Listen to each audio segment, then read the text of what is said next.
Do you have days where you just don't feel like it? Meaning, however the morning starts, maybe you didn't sleep well last night, or stuff going on at home, or financial pressures, or whatever it is. And it's Monday. Maybe that's it. You're coming off the weekend too. And you just feel like you're going through the motions. The energy just isn't there. And you're kind of dragging into your day, but you're still doing the things that you know you need to get done. I want to encourage you with something. This is one of the most important things about winning at life. You know, it is so easy, much easier to do the things that you've got to get done in a day when you feel great. It's really hard, and even more important, to do the things you know you need to get done when you don't feel like it. See, if you talk to people, like I had the privilege of talking and interviewing highly successful people all across Ohio. I had to limit it to Ohio, or I'd be interviewing people the rest of my life. And I'd never get the book written. So I limited it to the state of Ohio just so I could get a good sampling of people who are highly successful. You know what?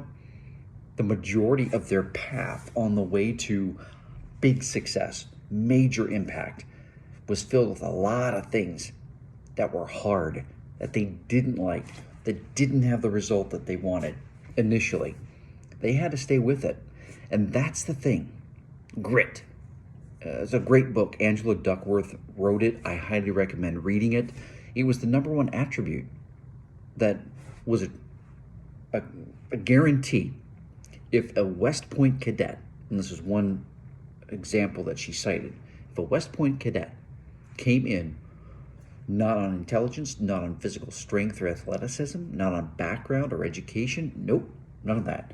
If they had grit, they were far more likely to complete their training program. I have a couple friends now in special forces, retired from special forces, and they said the same thing. It wasn't the size of the person or the athleticism or their just brute strength. It was mental toughness, staying with it, grit. So it's not very flashy. It's definitely not sexy. But you know what? If you're going to make a difference in others' lives, if you're going to have significant impact and influence, you're going to have to, especially on the days you don't feel like it, do what you know is your next best step. That's winning at life. That's grit. And if you have that, you are winning at life, my friend. Make the most of it this week. Do what you know you need to do, especially if you don't feel like it. That's winning at life.